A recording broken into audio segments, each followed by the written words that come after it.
In the next 25 years, humanity will use more copper than in the previous 120 years combined. More than every wire, every pipe, every motor and cable from 1900 to today. That is not a fringe prediction. It comes from S&P Global in a widely cited study. And right now, nobody can say where all that copper will come from. To understand why, start with what copper actually is. Of every metal on the periodic table, only silver carries electricity better, and only by a few percent.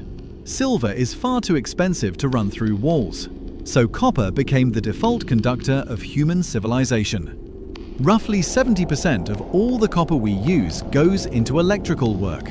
Power plants, transmission lines, wiring, motors, electronics. When you flip a light switch, you close a circuit that reaches hundreds of kilometers back to a power station. And in the walls around you, the metal carrying that current is copper. The scale hides in ordinary things. An average American single-family home holds about 200 kilograms of copper, roughly 440 pounds, most of it wiring and plumbing. A petrol car carries just over 20 kilograms.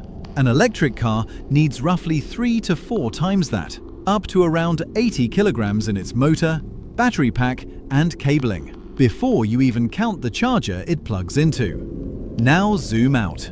To hit its climate and energy targets, the International Energy Agency says the world must add or refurbish 80 million kilometers of power lines by 2040. 80 million kilometers. That means building the equivalent of the entire existing global grid all over again in about 15 years. Annual spending on grids would need to double, past $600 billion a year by 2030.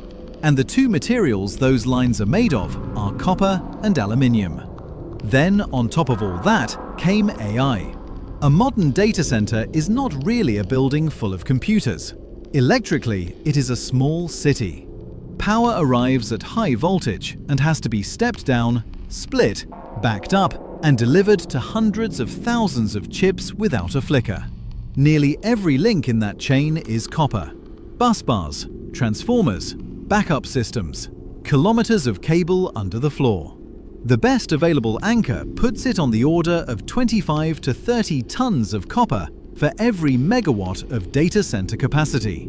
One early Microsoft facility swallowed more than 2,000 tons on its own. And this is the part most coverage skips. Data centers are not the biggest copper eater. Today, they take about 1% of world supply. The mining giant BHP expects that to grow roughly six-fold by 2050, to around 3 million tons a year, 6 or 7% of everything we use. Grids and vehicles still take far more. What AI did was arrive, hungry and in a hurry, on top of a market that was already stretched, and remove whatever slack was left. Add it up, and the demand curve goes vertical. S&P Global projects world copper demand nearly doubling by 2035, from about 25 million tons a year in the early 2020s to around 50. BHP frames it another way. Between now and 2035, demand grows by roughly an extra million tons every single year. So the obvious answer? Fine, we need a mountain of copper. Go dig it up. We found it before, we will find it again. That is exactly where this story breaks, because the places copper comes from are hitting a wall that money cannot fix. And the biggest holes human beings have ever dug are the proof. In the Atacama Desert of northern Chile sits a mine called Escondida. It is the largest copper mine on Earth. It produces roughly 1.2 million tons a year, about 5% of the world's entire supply from one operation. It also carries a warning. When Escondida opened in 1990, the rock coming out of the ground was roughly 2.5 to 3% copper.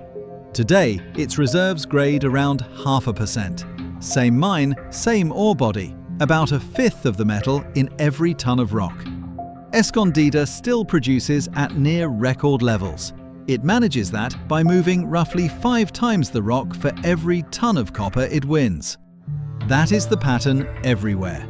Chile mines about 5.3 million tons a year, close to a quarter of world output.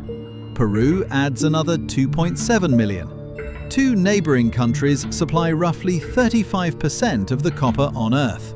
And across Chile's mines, the average ore grade has roughly halved since the early 2000s, to about 0.7% copper. The global average is now about 0.5%. Sit with that number. At 0.5%, a ton of blasted, hauled, crushed rock gives you about 5 kilograms of metal. The other 995 kilograms is waste. This is why copper mines are the largest holes our species has ever made.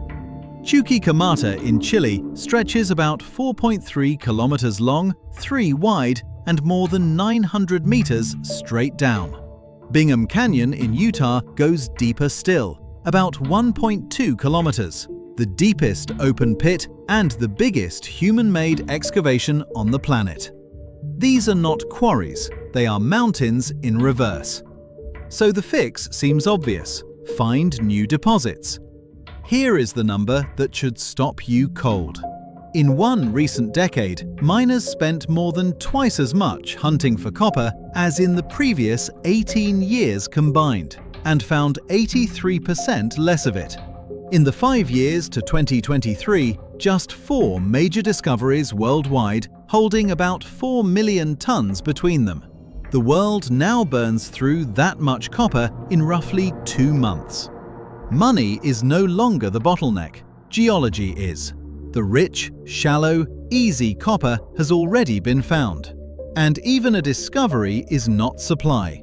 From the day geologists confirm a deposit to the day the first copper ships, the global average is about 18 years. In the United States, the country racing hardest to build AI data centers, it is nearly 30, the second slowest in the world. A copper deposit found in America today would start producing around 2055. The AI build-out is happening now. Put the two curves on one chart, demand climbing, supply flattening, and you get the gap the whole industry is staring at. The International Energy Agency projects a 30% supply shortfall by 2035. Read that carefully because it is worse than it sounds. That figure already assumes every currently planned mine gets built on schedule, which almost never happens. S&P Global's new study on copper in the age of AI puts the hole at 10 million tons a year by 2040. A quarter of projected demand simply missing. A 30% shortfall in the one metal that carries electricity, arriving in the middle of the biggest electrification push in history. Something has to give. Which leaves the two escape hatches everyone reaches for. Can we swap copper for a cheaper metal? And can we stop digging altogether and just recycle what we already own? One of those fixes is already running at massive scale, and it still is not enough. Escape hatch 1. Use something else. There is a candidate. Aluminium is lighter, far cheaper, and there is plenty of it. The grid already uses it for long overhead transmission lines, so why not swap it in everywhere and walk away from the whole problem? Physics says no. Aluminium carries electricity only about 61% as well as copper. To move the same current, an aluminium wire needs roughly 2/3 more cross-section, more sheer bulk of metal. On a transmission line hanging across open country, bulk is fine. Inside a car, a motor, a server rack, a wall cavity, space is exactly what you do not have.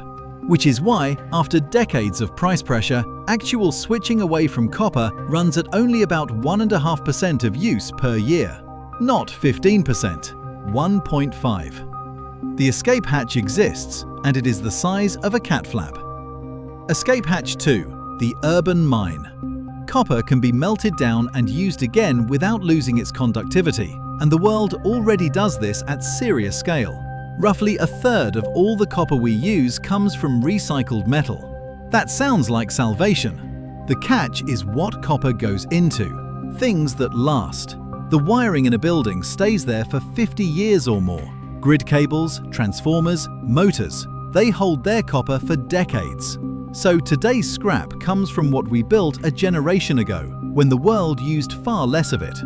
The urban mine is real and it is growing, but it always trails demand by decades. You cannot recycle copper that is still bolted into a wall doing its job. So neither hatch is big enough. What actually happens? The blunt version comes from a University of Michigan study, and it is worth hearing plainly. Copper cannot be mined fast enough to meet America's current timelines for electrifying its vehicles and its grid. Not with more money, not with more will. The tons are simply not there on schedule. The International Energy Agency estimates the industry needs around $500 billion of new mining investment by 2040 just to chase the gap. And collapsing ore grades mean every one of those dollars buys less metal than it used to. Which means the next 20 years are not really a technology race, they are a rationing problem. When there is not enough copper for everything, the electric future gets built in order of who can pay. Data centers backed by trillion-dollar companies will get their copper. The open question is what waits behind them. The grid upgrades, the charging networks, the wiring for homes that do not exist yet. High prices will pull new mines and more scrap into the market eventually. That is how commodities work. But a mine approved tomorrow ships nothing until the 2040s. Price can shuffle demand around. It cannot make geology move faster. None of this cancels the electric age. It means the pace is no longer set in Silicon Valley or in parliaments. It is set in the Atacama, in open pits you can see from orbit, where every year the trucks haul more rock to win less metal. So tonight, do one small thing. Find a wall socket, the most boring object in your house. Behind that plastic plate is a copper wire. Follow it in your mind, up through the wall, out under the street, through substations and pylons, hundreds of kilometers back to a spinning generator. Copper is woven through your walls right now, pulled from a hole a kilometer deep on the other side of the world, out of rock that was 99.5% worthless. The entire electric world hangs on that dull orange thread. And for the first time in 100 years, we are not sure there is enough of it.